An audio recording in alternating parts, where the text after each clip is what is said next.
Good great yes. और तो हम बता दें भाई साहब कि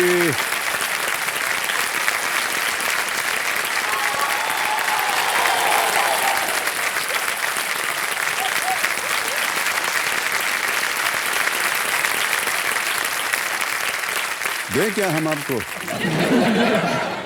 ये टिश्यू देना हमारा काम है, लेकिन महिलाएं जो आती हैं उन्हीं को हम देते हैं।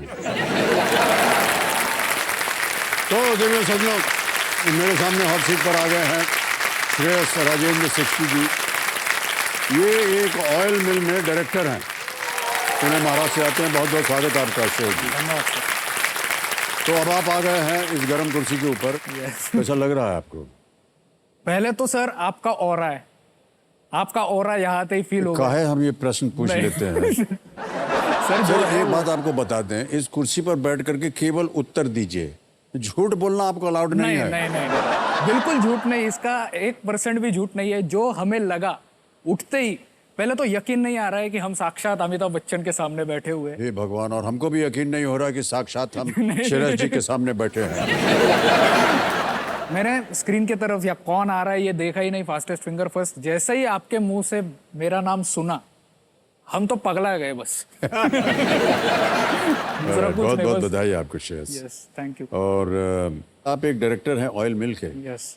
कितने बरस हो गए आपको डायरेक्टर पे? तो एक्चुअली ये जो ऑयल मिल है, इसका नाम है मंगलम ऑयल मिल्स प्राइवेट लिमिटेड। जी। ये अहमदनगर जिले के सुपा MIDC में स्थित है। तो एक्चुअली वहाँ होता क्या है, एडिबल ऑयल जो होता है ना, मतलब ग्राउंडनट ऑयल, मूंगफली का तेल, इसको एक्सट्रैक्ट करने का काम वहाँ पे होता है। मूंगफली के तेल को, जो नेचुरल होता है काफी, और जो स्वदेशी होता है, जो पूरी तरह से भारत में बनता है। बहुत कम तेल होते हैं जो जैसे ही फल से निकलते वैसे खाए जा सकते हैं। तो उसमें से जो एक तेल है, ये मूंगफली का तेल है। तो ये हालांकि अभी बिक्री के लिए सिर्फ पुणे में ही अभी कार्यरत है, लेकिन हाँ, धीरे धीरे ये बिजनेस जो है ये फैलाना है। और जो भी धनराशि आज जीत के जाऊंगा वो उसमें आप लगाएंगे उसको। हाँ, उसी में लगा के बिजनेस बढ़ाएंगे। बड़े स्वादिष्ट होती है मूंगफली भाई साहब। तेल भी उतना ही मीठा होता है, खाने का स्वाद बढ़ा देता है। अच्छा। इनफैक्ट ये जो मिल जब आई पहली बार, ये आई 1996 में। अच्छा। इसका ओनर कोई और था। इस कंपनी में मेरे पापा अकाउंटेंट थे। तो उन्होंने 15 साल तक उस कंपनी में अकाउंटेंट बन के काम किया, और 2011 में वो कंपनी खरीद ली। अपनी मेहनत से, शिद्दत से, और लगातार एक ही कंपनी में बने रह के उन्होंने लगभग जहाँ पे 25, 30, 35 लोग काम करते, वो कंपनी खुद खरीद ली। वाह, क्या बात है, बहुत अच्छी बात। श्रेयस जी, कंपेनियन के रूप में आप किन किन को लाए हैं? बहुत सारी हम देख रहे हैं, महिलाएं बैठी हुई हैं आपके पीछे। पत्नी, मम्मी और पापा। अरे वाह, ओके, बहुत बहुत स्वागत है आपका। तालियां बज जाए इनके लिए।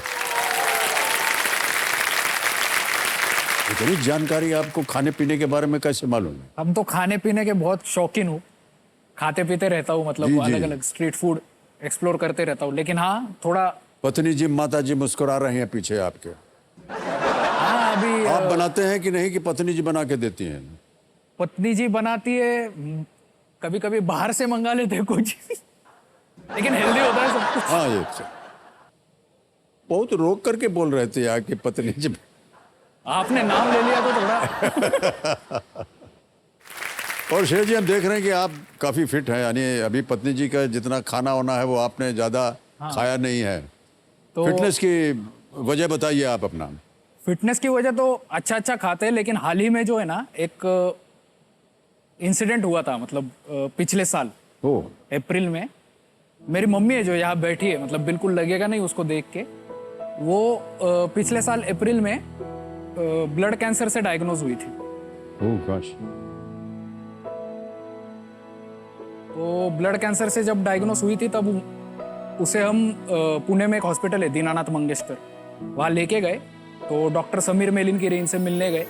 तो मिलके ये पता चला कि हमें मम्मी को क्योर करने के लिए हमें रिगरस कीमोथेरेपी उनको देनी पड़ेगी, जो 4 कीमोथेरेपीज देनी पड़ती है। एक कीमोथेरेपी का टाइम लगभग 21 दिनों का होता है, और 2 कीमोथेरेपीज में जो गैप होता है वो 15 दिनों का होता है। तो ऐसे 4 बार होता है। तो ये 4 बार करने के बाद जब रिपोर्ट्स आए, तब रिपोर्ट्स काफी अच्छा है। रिपोर्ट्स में ये आया कि मम्मी की जो तबीयत है ना, वो अच्छी हो चुकी है, और कैंसर रेमिशन में जा चुका है, मतलब कैंसर थम चुका है, अभी बढ़ नहीं रहा। तो बहुत अच्छी बात थी ये। उसके बाद हम राजस्थान वगैरह घूमने भी चले गए, लेकिन ये हुआ सब अगस्त में। अक्टूबर में हम राजस्थान घूमने चले गए। दिसंबर में और एक शौक आया कि ये जो कैंसर है ना, ये इतनी आसानी से जाता नहीं है, ये वापस आ चुका था मम्मी में। ओहो। तो ये वापस रिलैप्स हुआ था उसका। तब डॉक्टर ने हमें बताया कि इसका एक ही सॉल्यूशन है, और वो है बोन मैरो ट्रांसप्लांट, हाँ। जो एक तो सिबलिंग्स यानी बहन या भाई से जी, जी। लिया जा सकता है, या हाफ मैच्ड सन या डॉटर से लिया जा सकता है। तो मम्मी की तो एज अभी 50 के ऊपर है, और मेरी मासी या मामा भी जो है वो भी उस एज के काफी ऊपर है। तो उनका तो चल नहीं सकता था एज की वजह से। तो इसीलिए डॉक्टर ने मेरा सिलेक्शन किया कि मेरा बोन मैरो जो है, मेरा स्टेम सेल जो है वो उसमें donate इंस्टॉल किया जाएगा, जाए। जी। और वो करते वक्त 1 हफ्ते तक, मतलब मम्मी को फिर से बोन मैरो से पहले उसको 1 हफ्ते तक कीमोथेरेपी, बहुत ही स्ट्रॉन्ग कीमोथेरेपी दी जाती है, जिसमें उसका जो खुद का बोन मैरो है उसको निष्क्रिय कर दिया जाता है। मतलब उसका जो बोन मैरो है वो और सेल्स नहीं बना रहा है अभी। और ये 7 दिन इंपॉर्टेंट होता है, क्योंकि उसको कीमोथेरेपी शुरुआत करने के बाद उन 8 दिनों में मुझे इंजेक्शंस दिए जाते हैं मेरे काउंट्स अच्छे करने के लिए, और 8 दिन बाद मुझे ये बोन मैरो डोनेट करना होता है। तो अगर मुझे खांसी भी आई ना, तो भी ये बहुत खतरनाक बात होती है, और मैं अनफिट हो जाता हूँ डोनेट करने के लिए, और दूसरा कोई रेडी नहीं है, और मम्मी का बोन मैरो समाप्त हो चुका है।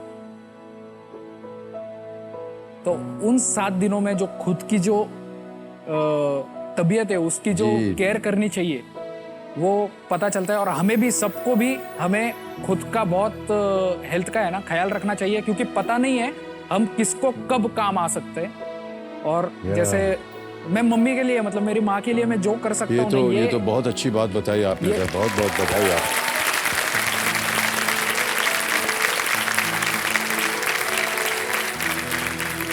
ये तो कुछ भी नहीं है, इसके लिए मेरी माँ के लिए तो कुछ भी कर दूं मैं। नहीं ऐसा नहीं, बिल्कुल सही कहा आपने। सराहना करते हैं आपकी श्रेयस। Yes. और पुष्पा जी, आप जल्दी से जल्दी स्वस्थ हो जाएं, हम सबकी यही प्रार्थना है। और सुपुत्र हैं आपके, ये आपकी देखभाल के लिए हैं। मेरी माँ को तो आपसे मिलने की इतनी इच्छा है कि मतलब मैं बोल ही आज नहीं सकता। मिलिए। वो अभी सपना साकार हो गया। भी यकीन नहीं कर सकता। वो हमेशा केबीसी टीवी पे लगाओ तो श्रेयस जाना, बच्चन साहब से एक बार तो मिलना है, एक बार तो मिला दे। हमारा तो बहुत बहुत धन्यवाद आपका। अभी जब खेल खत्म होगा आपसे मिलेंगे, बात करेंगे आपके साथ। और एक चीज थी सर, जी जी। ये जो प्रोसेस होता है ना, ये काफी कॉस्टली होता है। मतलब अगर बिना पैसों की बैकग्राउंड के ये चीज उसके साथ होती है तो खर्चा बहुत है सर, और वो उठा नहीं पाएंगे। तो ये जो देखा है ना, हम तो चलो पापा की वजह से ना, जो भी प्रोसेस था उसमें लोन मिलने की तो संभावना थी कि लोन तो ले सकते थे। मतलब हॉस्पिटल ने ऑफर भी किया था कि अगर जरूरत हो, इतनी बड़ी धनराशि, मतलब लगभग 25 से 30 लाख रुपए लगने वाली ये प्रोसेस है, जी। तो चैरिटी या इसमें भी हो सकती है। तो उसमें आप करना चाहोगे क्या? तो पापा का ये डिसीजन था, जिनके संस्कार मेरे ऊपर भी है, कि अगर हम वो ले लेना, अगर हम वो चैरिटी ले लेना, तो जिसे सच में जरूरत है ना, वो चूक जाएगा उससे। ओहो, ये तो ये ना करते हुए उन्होंने यहाँ से मेरे दोस्तों से, उनके दोस्तों से तब सर, पैसा बहुत जमा अच्छे करके- संस्कार हैं आपके और आपके परिवार के। बहुत बहुत बधाई, बहुत बहुत बधाई आपको। ओके, आइए बेटे। सर सच में आप हैं। मैं ही हूँ। कम, ऑल द वेरी बेस्ट। मुझे तालियां मत जाए इनके लिए।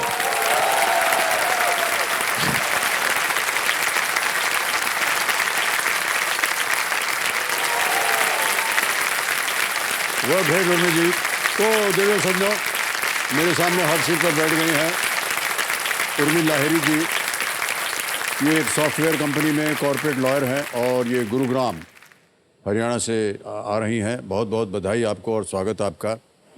इतना मान लीजिए कि मैं ही हूँ आपके सामने। यहाँ जब खड़ी होकर के आप पूछ रही थी, आप ही हैं, तो हम क्या जवाब दें उसका, है कि नहीं?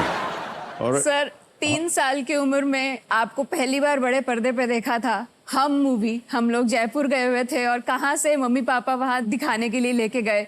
उन्हें लगा कि ये तो सो जाएगी बच्ची, पूरी मूवी देख भी नहीं पाएगी। एंड तक सर मैं जगी रही, और वो स्टेट विद मी, वो बम चिकी बम चिकी बम बम बम चिकी बम। हाँ। शायद इस लम्हे के लिए कि आज साक्षात आपको देख सकूं और आपसे ये बात शेयर कर सकूं। बहुत बहुत धन्यवाद।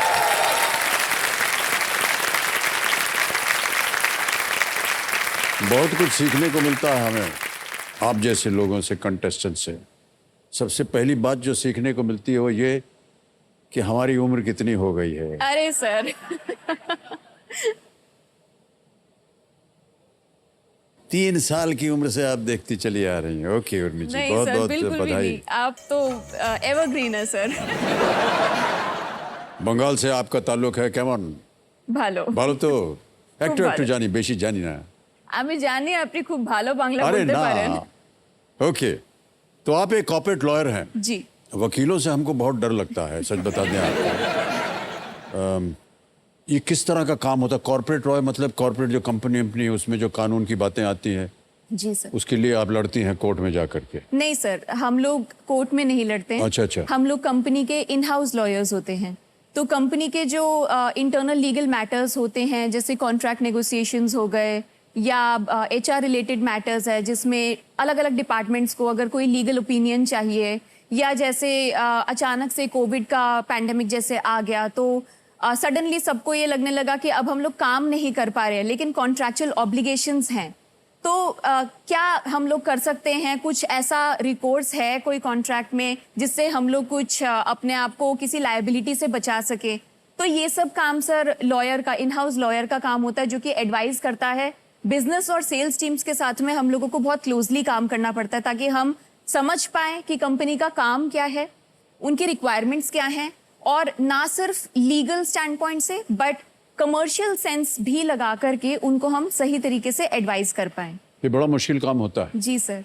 ऑलराइट उर्मी जी, बहुत सारी जानकारी है आपके पास और इसी तरह आप अपने जहाँ कॉर्पोरेट कंपनी में काम कर रही हैं उसको सफलता हमेशा मिलती रही। कंपेनियन के रूप में आप किसे लाए हैं? शायद अपने जी माता सर, पिता को लाए हैं। मेरे सपोर्ट सिस्टम्स। बहुत बहुत मेरे प्रणाम करता parents। हूँ आपको और आपको भी माता जी। नमस्कार और जी, स्वागत नमस्कार। आपका, तालियां बज जाएं इनके लिए।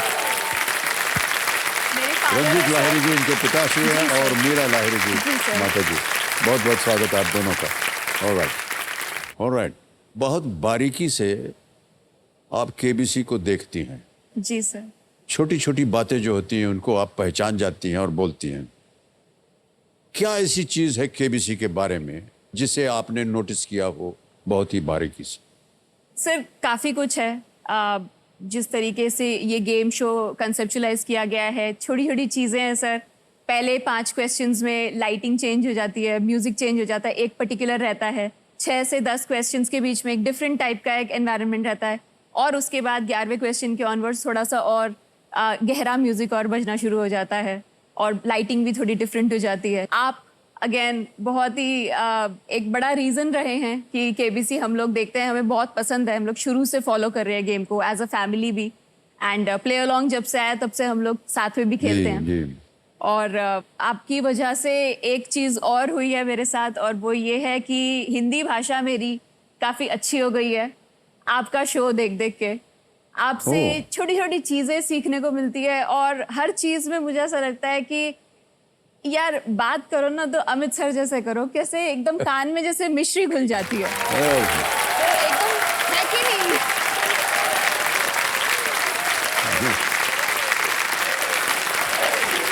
बस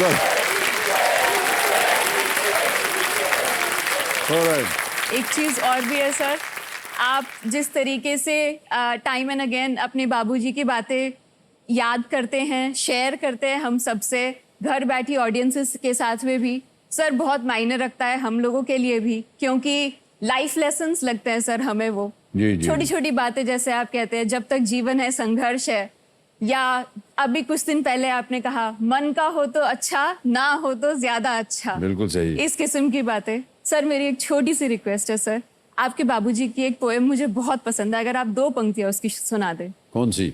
जो बीत गई सो बात गई। ओहो,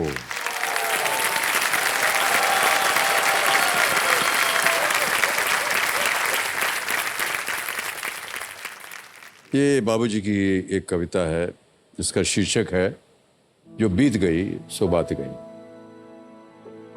जो बीत गई सो बात गई। जीवन में एक सितारा था, माना वो बेहद प्यारा था, वो टूट गया तो टूट गया। अंबर के आनंद को देखो, कितने इसके तारे टूटे, कितने इसके प्यारे छूटे। पर पूछो टूटे तारों से, कब अंबर शोक मनाता है, जो बीत गई सो बात।